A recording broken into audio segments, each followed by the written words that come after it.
Part 3 is absolutely terrible. Since I got sick of saying why Part 3 is a bad game, I'm just going to make this instead so that I only have to write it once. The one and only aspect of the game that's kind of okay is the music. Everything else is at best significantly worse than Part 1 and 2, and at worst, completely, irredeemably terrible and practically game-ruining on its own. Greater than, but I am not going to read all that. Fuck off, then. The narrative itself. The game actually starts out okay. The castle part and Remini Labs are both decent setups for the whole world going to shit, Luca's ring breaking and him going full angel mode on the bitch that burned Ilias village was cool, and Enrico was good too. However, two major things happen here that end up really screwing the game later, Alice turning into a lolly and Luca losing the spirits. By themselves, those two things seem okay. But they handled so unbelievably badly later on that they seriously hurt the game. No, the problems don't really start until you finish Enrico, and Michaela gives this massive info dump about Ilias and how the world was created and everything else. This takes an incredibly long time, is nothing but bland exposition, and gives you way too much, and a lot of completely irrelevant info, and worst of all, it's fucking boring. This indicates the first of Part 3's major problems. Its pacing is horrible.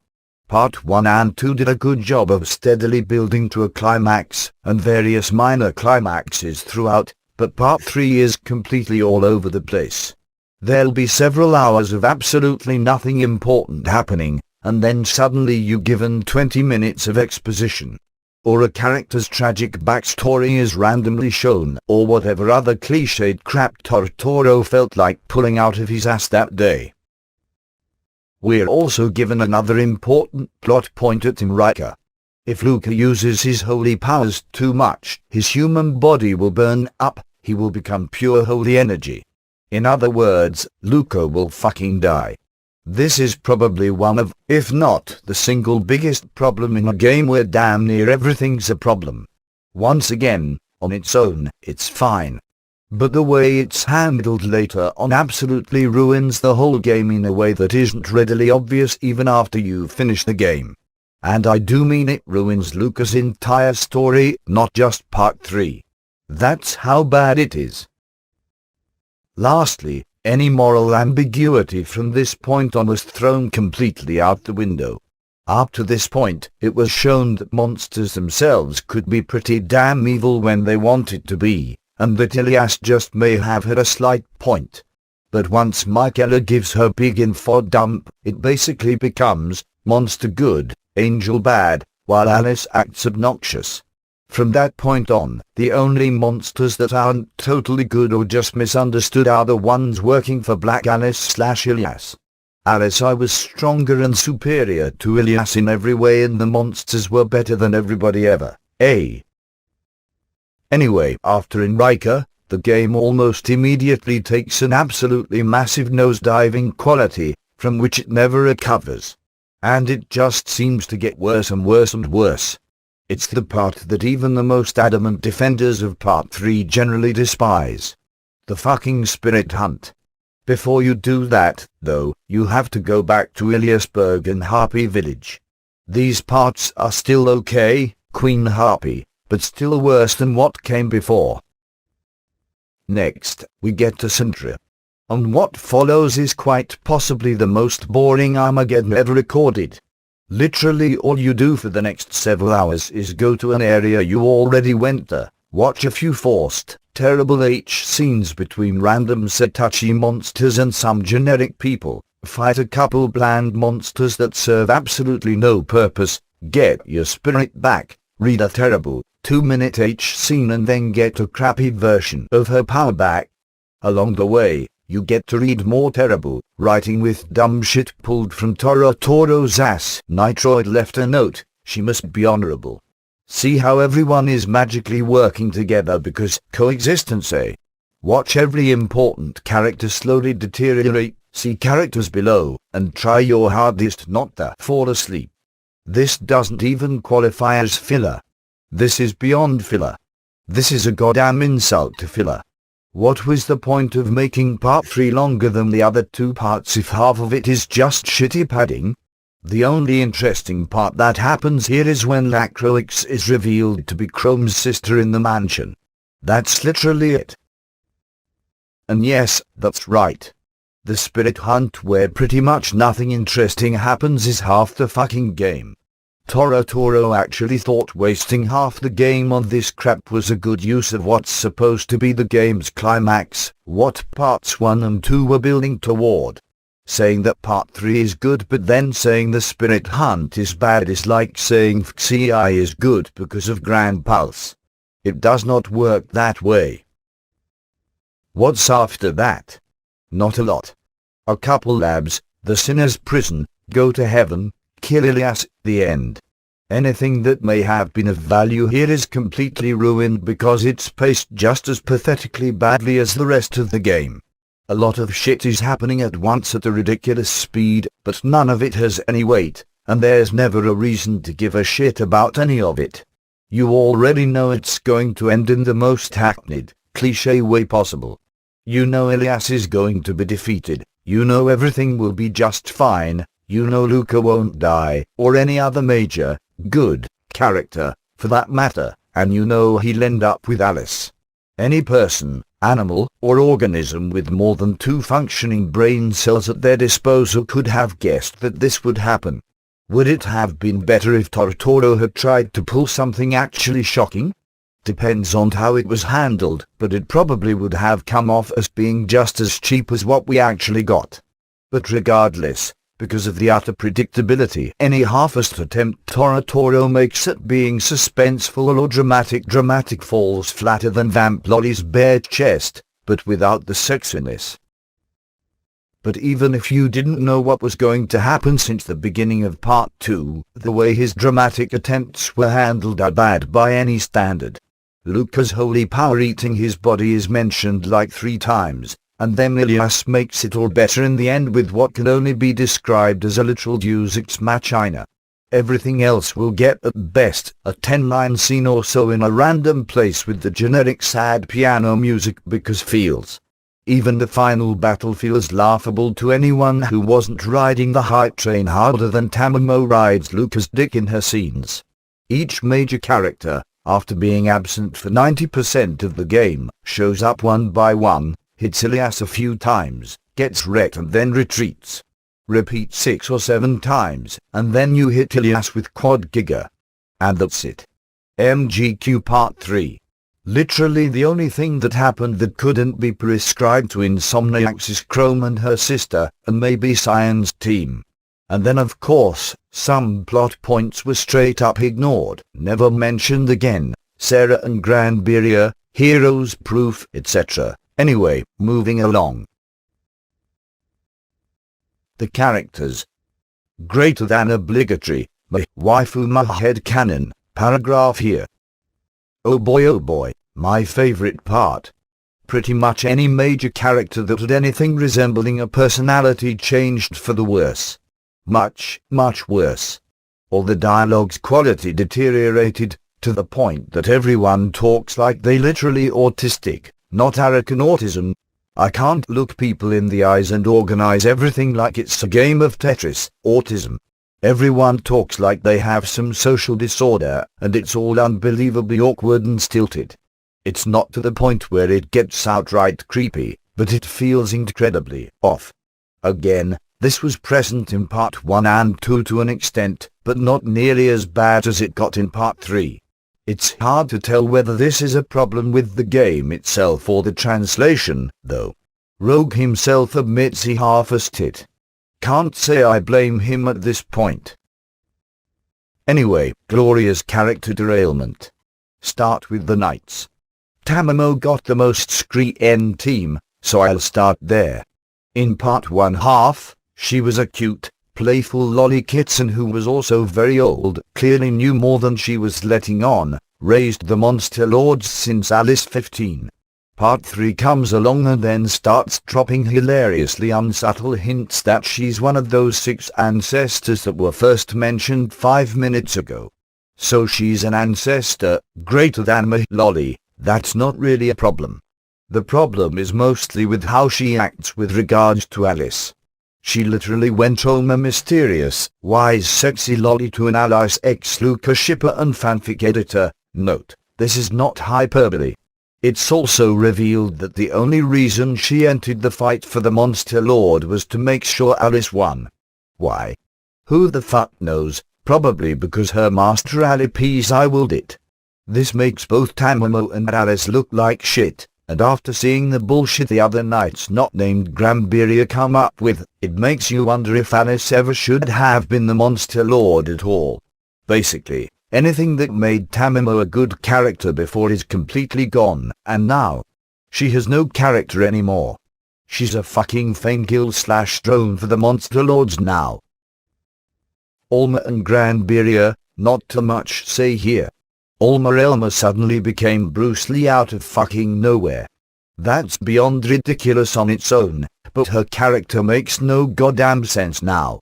She loves fighting despite being a succubus and is very good at beating the shit out of people, but she also hates violence because she's supposed to be a succubus. So she loves raping people, but at the same time she likes fighting more and has to repress that despite hating violence. It doesn't make any fucking sense to me anyway. Granbiria didn't really change much. Greater than but pure dick-loving maiden. Oh shut up, you probably love dicks too, you little faggot. With that said, Sarah's plot point of wanting to marry Granbiria was completely dropped, not even mentioned, and the dragon seal gets like 10 lines. She literally does absolutely nothing in this part, and I'm pretty sure she doesn't appear once until near the end. The Alma rape thing was believable, but still kind of stupid, 42 times. Seriously? It does all feel like everything above was intended to be a mean-spirited, fuck you, by Torotoro. But here's the thing, part 3 fucks every other character so goddamn much that Granbiria actually gets off the best for it. She doesn't do anything in part 3. So her characterization doesn't have a chance completely go to shit. In the end, she definitely suffered the least, despite what we fags say. Betty, holy fucking shit, she's probably tied with Tamamo in terms of going full retard. In part 2, she's a very, very pissed off slime that hates all humans for polluting her spring. She hates them so much that she's willing to blow up a whole continent just to waste Luca and everything else on it, including the Monster Lord. Then part 3 comes along, important character who was never mentioned until now, number 2463 turns on her and pollutes the spring, and Luca stops her. And then Betty falls in love with Luca. No, seriously, that's all it took. Literally, slims are evil too. Oh god, I was wrong all along. Fill my slime pussy up, Luca-chan tilde. Her character does a complete, utter 180 for the flimsiest reason. She also jumps on the famekill train with Tamamo, feeling the need to mention how Alice and Luca are perfect for each other. In fact, a lot of the characters do this for little to no reason while simultaneously wanting Luca's dick. As always, the narratives are subtle as real shitposter about it, constantly having to remind you Alice is Luca's waifu. Damn it. It's as though Torotoro himself's not convinced of their love and has to throw this shit in every chance he has to make sure. Now why in the world would that be? Alice, oh dear holy fuck, she got derailed at least twice as bad as any of the knights. In part 1 and 2, she was a lazy bitch. There is no denying that.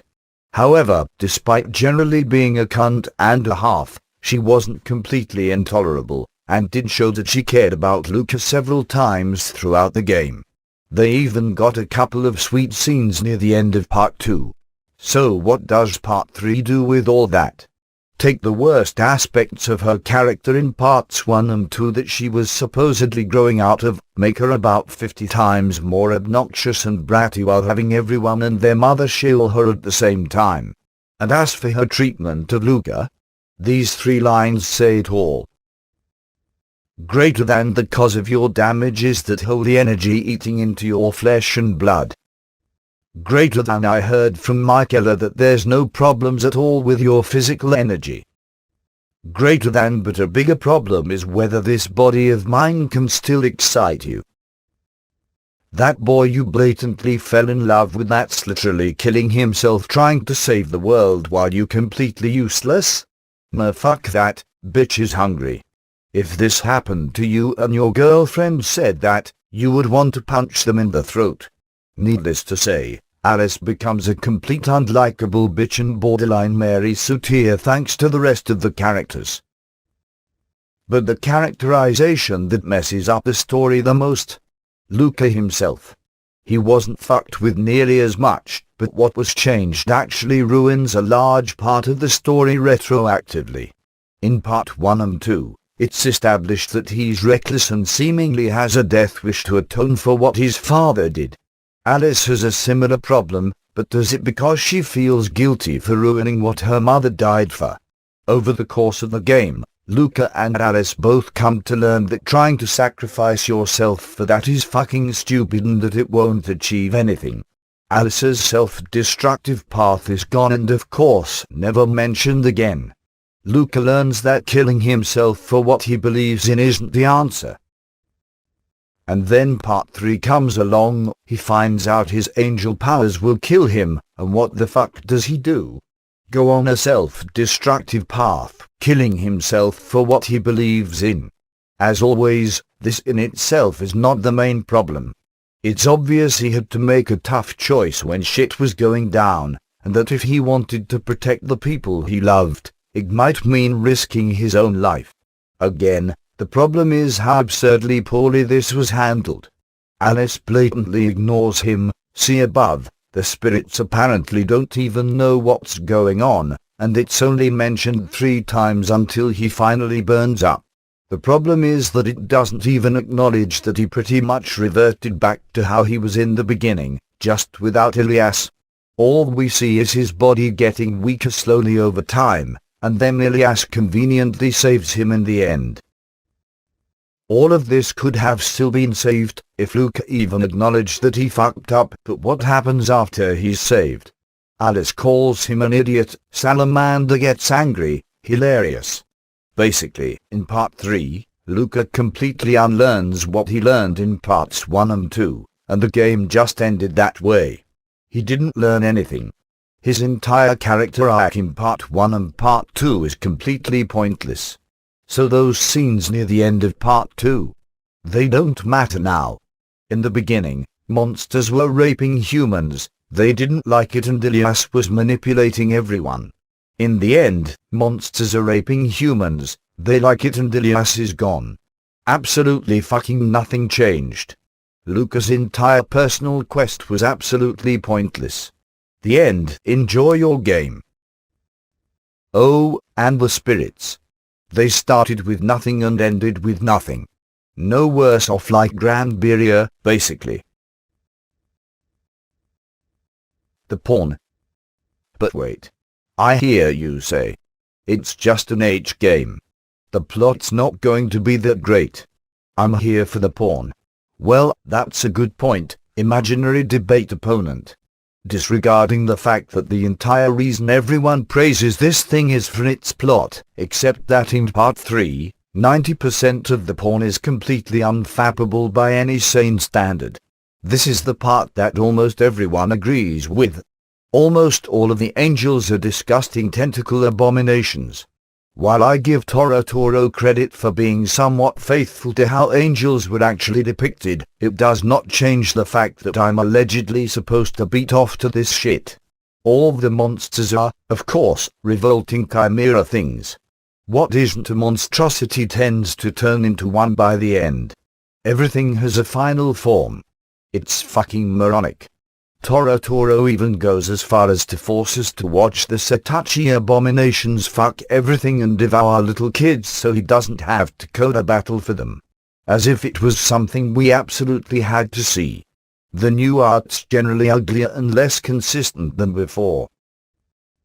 What isn't an abomination is so bland and generic it hurts. Part 1 and Part 2 had a nice balance of creepy and sexy, but Part 3 goes so far in both directions, and handles it just as poorly as everything else, that nothing is appealing. The H-scene writing is also worse, just as bad as the main plot. While Part 1 and Part 2 weren't exactly award-winning erotica, they did manage to have some variation and at times were really fucking hot. In Part 3, it's all just horror you came so fast, how pathetic, copy and pasted 200 times. It's boring, it's uninspired, and it's obvious Torotoro wasn't even trying. The H-scenes are also ridiculously short this time around, too. The spirits all last like 3 minutes. The porn feels like a complete afterthought and it seems he wants to gross you out more than arouse you. But then, the main plot feels like an afterthought too. The gameplay. Well, the gameplay was always terrible anyway.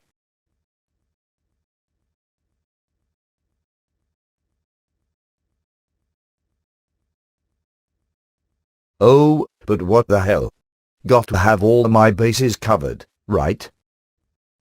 Part 1 and Part 2 were very light RPGs. There wasn't a lot of gameplay, and at times it could be unfair. But it was generally balanced and playable. It was cool watching Luca slowly get stronger and evolve his moveset. Overall, it was fun. In Part 3, all of that goes out the window, of course. The RNG is more prevalent than ever, the enemy encounters are absurdly unbalanced. There'll be one enemy that's a complete joke and then another enemy that stops you like a brick wall. One memorable fight is with an angel that has an attack that requires you to have angel dance already up and then guard. She has one turn to warm up. She charges an attack and then your angel dance runs out. You can't just guard because you need angel dance, you can't use angel dance because you have to guard. Game over, game is fucking broken. As for Luca's skills, his spirits are gone and he gets angel powers, which are an inferior replacement. Daystar itself is both ridiculously overpowered and entirely luck-based. If you use it and then an enemy doesn't attack, you waste 8 SP and might as well restart. When you get the spirits back, they're still weaker than before and fucking annoying to use. You don't get the power Luca had at the end of Part 2 back until the end of the game. But it doesn't matter anyway because once you get Salamander back you can just Daystar greater than Salamander greater than Daystar everything and win instantly. Somehow, Part 3 manages to be both horribly easy and horribly hard at the same time. It's broken both ways, and it's a complete mess. Conclusion. So basically, the only good thing about the game is the music. Some people say that the porn's crappy but it's worth it for the plot, then some people say that the plot was crappy but it's just an H game, some people whine endlessly about how the ending was totally good but they feel empty. I say it's all fucking terrible and Part 3 should never have been released in the utterly sorry state it was in.